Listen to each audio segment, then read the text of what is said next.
All right, guys. Our next guest is one of the most exciting fighters in one of the most exciting divisions in the sport, riding a tidal wave of momentum in his current 4-fight win streak and coming up a vicious knockout over Dominick Cruz last month. Owner of some of the nastiest legs at 135, Ecuador's own Marlon Chito Vera. Welcome for the very first time to Submission Radio, man. How are you? All good, man. Just finishing training and making some time for the next practice, just keep on going. Yeah, man. Well, it's good to chat to you. Dude, I got to ask right off the bat, where's the beard? How hard was it saying goodbye to that bad boy after growing it out for so long? I just like new start. Every time I'm done with a fight, I either shave my head or shave my beard. I don't know. I just like to do it and, let it grow again, see what happened in the process. And I don't like to keep too many things, so I'm easy to let go of things. Yeah. I'm almost jealous because I've looked the same for years and years. Whereas you, when you look at fight to fight, and especially early days, you look so different, man. You've had so many cool looks, different hairstyles, different beard styles. You got more tattoos now. I actually saw, dude, you got tattooed the other day by the legendary Mr. Cartoon. Tell us, man, what was so special and meaningful about that moment for you?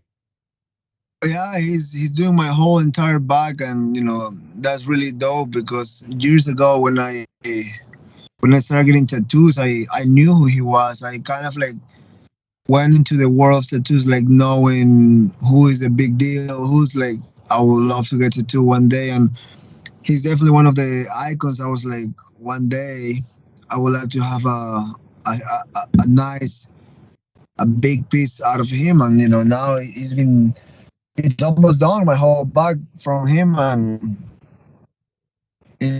that's for me it's huge, just because that will be the rest of my life in my back, done by a fucking legend. So I'm pretty excited. Oh yeah, man. What is the tattoo on your back that he's doing? Can you give us a little sneak peek?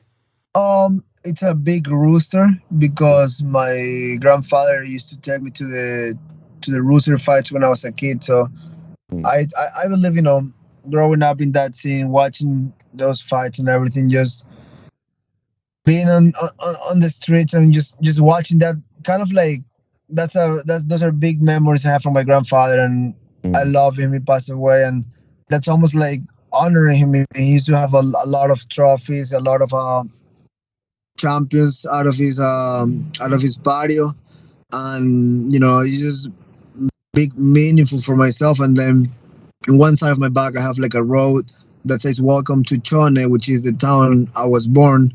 And then across the street, there's like a clown face, like a lot more like California style of tattooing with a woman, and that just represent myself, the transition from Ecuador to California.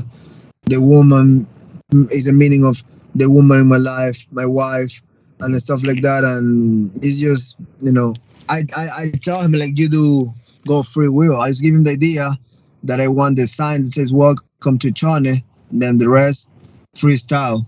And then he saw a picture of my wife and kind of like take her face to do it.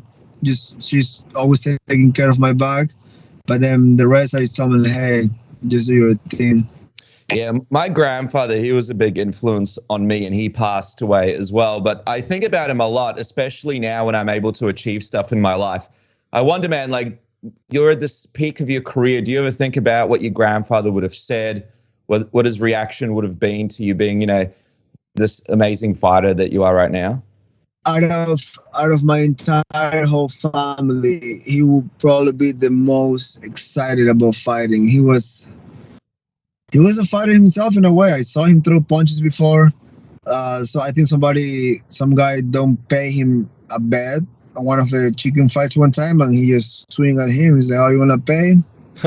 He gave him his swing at him. So I was like, "That's fucking cool." The guy, he got balls. He taught me values and stuff like that. If you lose a bet, you better pay. Then if they don't pay, you punish them. Yeah. Hey, man, it's cool. It's cool. It's cool when people like that, they come from a different generation where they teach you a certain set of morals and values. And those morals and values kind of live on with you well past, that person's own legacy. So I gotta touch on sort of like, while we're talking about you and your personal growth and stuff, you're coming off that incredible knockout over the legend Dominick Cruz. Obviously, your stock has skyrocketed since then. You pretty much took over Dom's hometown that night. But personally, how much did that win do for you mentally? Like, obviously, you went in there very confident, but to actually do it in that fashion, the way you envisioned it, the way your coaches kind of mentioned, how much did you prove to yourself that night? Well, he's a top 5. He's still coming in really good shape. He's still good. And he brings it, that's a guy that's never been stopped or never been beat in a fight that is not a non-title fight. That was the biggest statement. That was, if he would have beat me, he could probably fight for the belt right away. So that was a little bit of risk. I was fighting, like, in a way, I was fighting low in the rankings, but I was like, I don't really want to hold myself, and I don't want to stop getting better. So we took the fight with the team. We prepared for the fight, and I was like, let's make another statement. There's no way you can get denied a title shot if you just keep doing your thing. So I really don't get into like, oh, it's my time, give me the title shot, I earn it. I really don't give a fuck. I just keep fighting. I'm like, just keep putting people in front of me, and I'm gonna start to them. So I think that mentality helped me not to focus in things that, doesn't matter. How many fighters we saw in the past complaining about, it's my time, I earn it, blah, blah, blah. And then they just eat shit because they put so much energy into fighting against the UFC, which is, what? Fuck it. If I'm mean to be a world champion, I beat anybody. And I have the work ethic. As of now, I'm healthy, I'm ready to go. So I just keep going. And good things will come my way. Yeah, man, I love that mentality. And you're right. There are so many fighters that focus so much on getting a title shot that when they didn't get it or something went wrong, it broke a lot of fighters in the history of the UFC and boxing or whatever you look at. So I love that mentality. I wonder, man, like, obviously right now, everything seems to be clicking. You look great. You're obviously on this fantastic streak. You're looking smoother and more powerful than ever. Is there a time for you where it felt like it all came together? Like, was there a moment in your training camps where you could remember something changed, where you were like, all right, like, I'm leveling up, I'm sort of going super sane here, I'm going to the next level? I just believe it was just finding the right people, finding the right mind. Before I used to do so much. I used to like, going to like 4 different places, trying to just get as better as I can. And the reason you're going to 4 different places is probably because you don't have the right person in your corner that tell you like, hey, like, less is better. I was just going everywhere trying to get the best training I could, but then I realized I was just, it's just a workout. I was just sweating. And when I finally got to train with Jason Parilla was when literally my life changed. I was like, okay, this is the person that's going to take me to the next level. This is the person that's going to say less, do less, but I become the fighter I am. And even if I have the talent, the balls, the will, if you don't have somebody that guide you through, you will stay in the middle of the pool. You will know where to go, how to do it, when to do it. And I knew it. I was trying to get to train with him since 2017. And, he's a busy guy. He was busy getting Bisping a world champion, Cyborg, maintaining her. He did a great run with RDA, and the list goes on and on. Like, the guy just know what to say and when to say it, and he don't overdo it. He don't oversay it. He's not really worried about what you do, how you do it. He just tell you one thing, and it's up to you to do it. So I like the way he does it, and I said this before. I don't think I will reach this potential if it wouldn't be without him. So, you gotta give the credit when you have to, and I fully give him the credit. Yes, I work hard. Yes, I show up every day. But, you need somebody to guide you through. Yeah, Parilla is incredible, man. Absolutely phenomenal. And it just seems like you guys have a really good energy down at Rooker. You obviously got Luke Rockhold, absolute legend, icon, friend of the show. And then another friend of the show, an Action Bronson, who also brings a certain energy there, man. So you guys just have a great time there.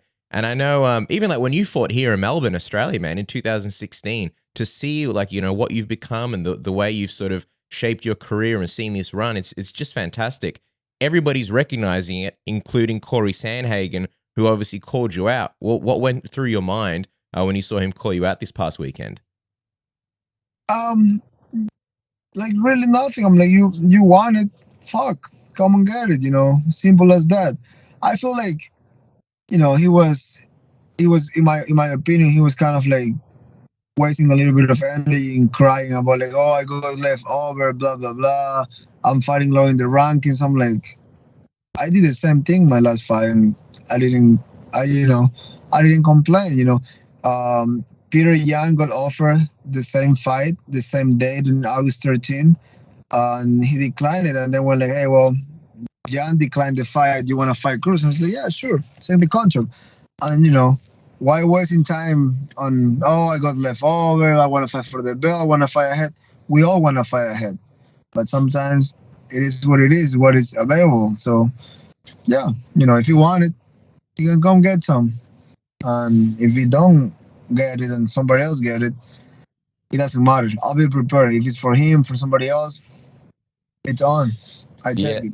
Yeah, well, yeah, it's that mentality that you mentioned before. You're not too attached to an opponent, but you're ready to go. I wonder though, man, like if you were to match up with Corey, how do you see that matchup, you versus Corey Sandhagen, and the style that he brings into the octagon against the style that obviously you bring in there as well?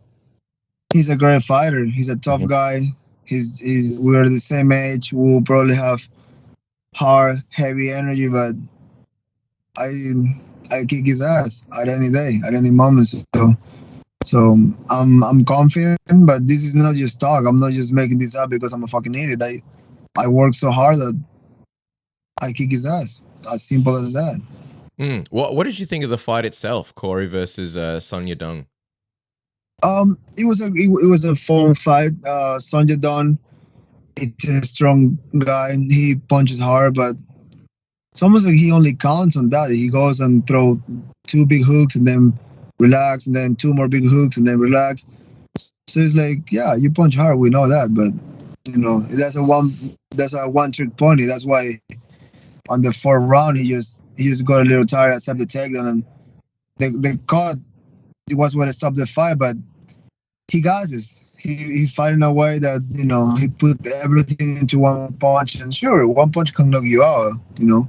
You gotta be smart and don't eat those bombs because anybody can knock you out at any moment. So he just kind of like a 1 trick, and Sandhagen moves well. He's hard to punch, but I just feel like Song Yadong is a strong guy, and Sandhagen he was a little bit more faster, you know. He got hurt one time. I was there. He got hurt one time, but he was able to recover. He stayed composed. It was a fun fight. Dude, 135 is so hot right now. Yeah. So, and you and Corey would obviously be a phenomenal fight, a phenomenal matchup as well. Just entertaining and great for the fans, but also for the division. But let me get this straight, because if you and Corey fight, I think most people would say, hey, that's a #1 contender fight right there. But with your mentality, are you saying that if you fought and then beat Corey and then the UFC, whatever, went with a different direction, or you had to fight someone else, or you didn't get the title shot, then you wouldn't give a shit? Like, for example, Sean O'Malley's fighting Petr Yan, right? If Sean O'Malley beats Petr Yan, you've beaten Sean O'Malley. If he got a title shot before you wouldn't care? You wouldn't give a shit? Well, there's nothing I can really do, right? I can get mad, I can say fuck you, I can say release me, but it's just the way I fight. Even if he wins, you know, they want to skip me. Like, you know, they could, but I just feel like, you know, they will take care of me. I feel that way. I feel like even if he wins and I win my next fight, even if I don't have another fight, I feel like I'm possible to fight for the belt right away. So it's all really matters on what the UFC want to do, and we'll see 22nd. I'll be ready. It's all I know, and you know, it is what we saw this in the past. You know, no one really know what's going to happen and what's going to happen. It's just a matter of how the cards are being played, and we'll see October 22nd who won the title fight, and we'll see what happened between O'Malley and Yan. Yeah. Yan trying to fight me, so even if Yan wins, the UFC will remember that. They do remember those things. Like, he declined the fight, they might be like, hey, you declined it, you took a lower opponent guy, fuck off. And if O'Malley wins, good for him. He beat number one contender. Like, right now, that's the highest ranked guy. You beat number one, you fight for the belt. That's how it works, right? I have a win over him, so we'll see. It's either they make him fight me again, or they give me the title fight, or they give it to him. Like, who fucking knows? I don't give a fuck. I really don't give a fuck. Yeah. Well, I'll tell you what, dude. Like, it's what Casper said. The division is hotter than ever. Just quickly on that fight, like, O'Malley taking on Yan. That's obviously you beat O'Malley, and people were a little bit surprised to see O'Malley wanting to actually fight Yan. What are you expecting from this fight? Are you giving Sean much of a chance here? Do you think he can shock some people out there? Do you think he's evolved enough to beat Piotr at the event? I feel really anybody can shut your lights. Anything can happen. You can break your feet in the first round. You can get cracked. Like, but you also gotta be realistic. The only two hard fights that the guy has faced in his life, he got knocked the fuck out in one, and in the second one, he poked the guy in the eyes. He couldn't handle himself. And honestly, before the eye poke happened in the Pedro Munoz fight, it's not like he was doing something crazy. It wasn't even like he was kicking his ass. They were like literally going a slap for a slap in those low kicks, and really no one was making any damage. No one was doing really anything. So it's hard to think that he can do crazy things, you know. But now you're fighting number one contender. You got nothing to lose. You definitely get a little more confidence because you're like, fuck it. Like, if I lose, I'm supposed to lose. If I win, you know, I'm the cock of the block. So mentally, you got an edge there. But in my opinion, is honestly how Petr Yan shows. Is he taking it seriously, or is kind of like, this is an easy fight? Because there's no easy fights in the UFC. Everybody's good. Everybody's talented, so it's almost like you can harm yourself by being overconfident and just taking it easy. Fuck, I train like I'm fighting fucking Godzilla, and for me, every opponent have the same weight, the same caliber.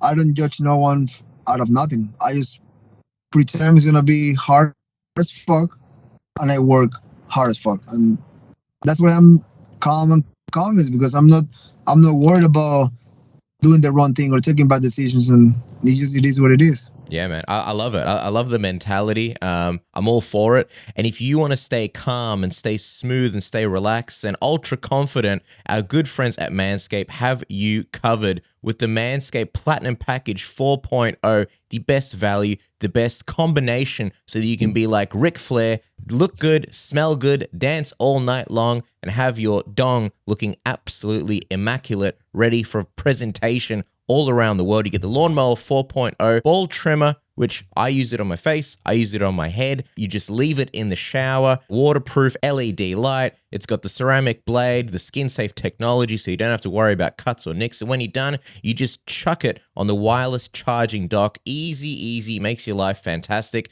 You get the Weed Whacker ear and nose hair trimmer in the Platinum Package 4.0 as well. The Ultra Premium Body Wash, the Ultra Premium 2-in-1 shampoo and conditioner, the Ultra Premium deodorant, the Crop Preserver Anti-Chafing Ball Deodorant, and the Crop Reviver Ball Spray Toner. And you get 2 free gifts, the boxes and the Shed Travel Bag. You will be a new and improved man, the absolute best version of yourself, looking good, smelling fantastic, for whether you're going on a date, going to jiu-jitsu and you want to be courteous to your partners, or maybe just spice up that long-term relationship of yours. Everybody will appreciate it. Isn't that right, Dennis? That's right, man. 20% off and free shipping with a code word submission. Jump on it right now, you limousine riding sons of guns out there. And guys, also, the sport is back. You've got the NFL, they're back. Of course, you've got the UFC, the boxing. Everything is heating up. There's only one place to go to make that cash, and that is with our friends at MyBookie. How about this? If you guys use the code word submission right now, you get 100% match bonus. That's right. All you got to do is use the promo code submission to claim your deposit bonus, dollar for dollar, all the way up to $1,000. That's right. We're going all the way to the top, guys. And I'm just looking at some of the crazy odds coming up here and some of the fun fights you guys can potentially make some cash on. And it's just around the corner. We're going to be talking about it as it comes up. But of course, Sean O'Malley versus Petr Yan. O'Malley plus 280, Yan minus 400. Where are you going to land on that one, guys? Are you going to put your money to the test on that one? TJ Dillashaw plus 133, Aljamain Sterling minus 169. Or how about the other one, the big one, of course, Islam Makhachev minus 166, Charles Oliveira plus 131. Man, all three of these fights, absolutely insane. There's only one place to go to make that money, and that is my bookie with that code word submission. Get that match deposit bonus right now, Cass. Dude, I think all those underdogs that will make a sexy multi-bet for you to make that cash. Also, if you're browsing the internet without a VPN, I mean, that's like raw dogging. And we all like raw dogging, but every now and then you got to have a little bit of protection because you don't know where you're going and you don't know what you're doing and you're going on all those spicy websites, and that's how your credit card details get stolen. And next thing you know, some dude's buying all sorts of weird shit with your credit cards. To stay protected, get a VPN like NordVPN. It comes with the threat protection. It also blocks your internet service provider and everybody from stealing your data. You don't have to worry about malicious links. You're protected, not just for your computer, for your phone, your iPhone, your Android, everything. It has apps. You can even use it to change your router's IP address so that it works on your TV. Now, all of a sudden, you're not geo-locked to just one set of, say, Netflix. Maybe you're like us, you live in Australia, but you want American Netflix or British Netflix or Canadian Netflix because they are offering other kinds of shows. I remember when I went to Bali, I got sick. We were watching Breaking Bad on Indonesian Netflix, came back, still sick, want to watch more Breaking Bad. Australian Netflix doesn't have it. That's all right. NordVPN, the old switcheroo. Now we're watching Breaking Bad, and my computer thinks I'm still in Indonesia. Also, you can buy things like flights. The same flight from the same website is cheaper depending on where your computer thinks you are in the world. For example, Mexican Netflix. You can get the same Netflix, but if your computer thinks you're buying it from Mexico, it's cheaper. Dennis, you did the same thing for the NBA pass. Your computer thought you were in the Philippines or something. You saved a ton of money, and this thing is crazy cheap. It's like the price of a cup of coffee. You basically save money and make your money back while being protected. And if you're streaming anything, any kind of videos, HD, 4K, whatever you want, no buffering, no speed throttling, so you always get that crisp, buttery, smooth streaming, which is what we all want at the end of the day. Isn't that right, Dennis? That's right, man. Buttery smooth. And with this deal, it gets even softer and even smoother because NordVPN is giving you guys 4 months for free. That's right. Not only do you get a huge discount off your NordVPN plan, but you guys can get 4 months for free. And you guys can grab that exclusive deal right now at nordvpn.com/submission, or click the link in the description below. And it's completely risk-free with Nord's 30-day money-back guarantee. These guys have the best app in the business. Stop looking at your crazy porn and getting everybody looking at your history thinking you're a crazy man. Go back in the shadows where you belong thanks to NordVPN and Submission Radio, Cass. With all that said, Chito, I will let you go in a second because I know you got things to do. So last couple of questions. Obviously, TJ Dillashaw versus Aljamain Sterling is around the corner, and I'm curious who you think wins that one and how that plays out, and also who you might be facing by the time you get your title shot. Honestly, it's hard to know. I believe TJ is gonna be the aggressive guy. Is gonna come and look for the fight. In the other side, Aljamain the guy's not a guy that's gonna be willing to fucking die in there and just sit down and scrap. He always tries to get a hold of you, get you tired, ground and pound you, and hoping for a submission. His whole career has been fighting like that. That doesn't mean he's not a good fighter. That doesn't mean he's not gonna beat you. That's what you're gonna be fooled by. Yeah, he's probably not gonna be mean and try to fuck you up, but he will definitely get a hold of you and ruin your night. So I think all comes down to wrestling and control. But T is a real wrestler. I'm not. I'm good at it. I keep getting better, but I didn't grow up wrestling. I'm more like a real fighter. I really like to fight, and I will fight anywhere. But TJ is he went to high school wrestling, the whole thing. So if T can keep him away from him and just put pressure, that can be a hard night for Aljamain, looking on how he fought in the past. Like, he really gets shy when somebody defended takedown and say, like, fuck you, I'm gonna kick your ass. But we'll see, you know. We'll see what happens. I honestly, it's just at that level is hard to pick, you know. That's why it's almost more just an opinion than actual facts. And plus the division right now, it's so crazy. Hey, man, last question and we'll let you go. And this is a big one for us because the other day, an absolute MMA icon announced his retirement. We're, of course, talking about Jose Aldo. I just want to finish on this, man, because Jose Aldo, somebody who you know well, what did you make of the news that he's called it a career?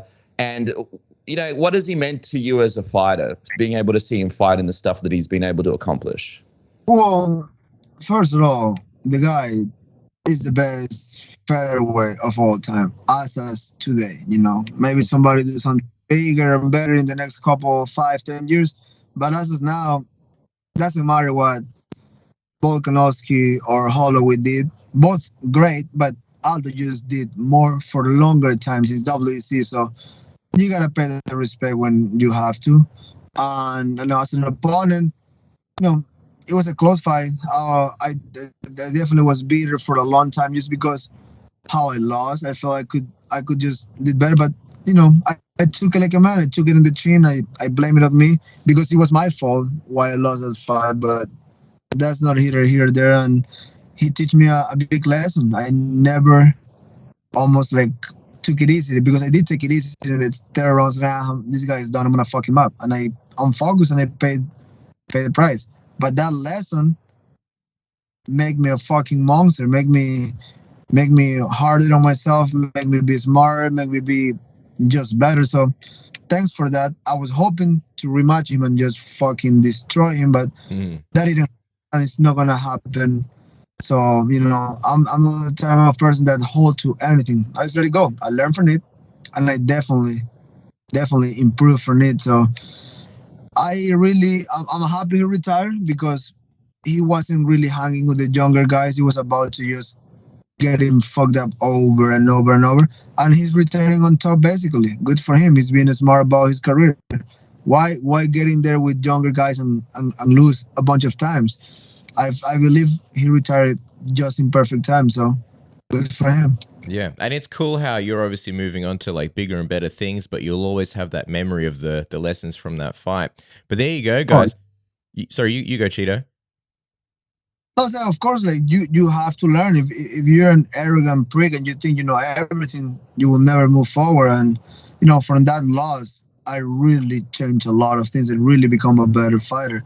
I think a lot of people just see the result. They don't. I was there. I saw the energy. I felt it. I was like, okay, I'm about to own this guy, and then you really just unfocus, and it costs you a lot. You know, I went and fought a guy outside the rankings that me anything after a fight in a former world champion. So losing will take you very low, and winning just take you a step forward. So I appreciate those times of loss when I'm down because how you get up from the floor is what's gonna make you is gonna define you in the future. So I appreciate moments in my life. You know, you gotta just learn from everything.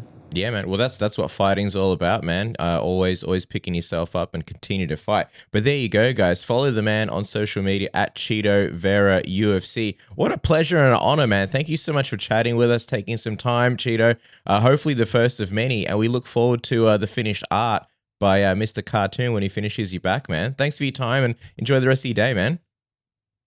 Thank you, guys. Appreciate you.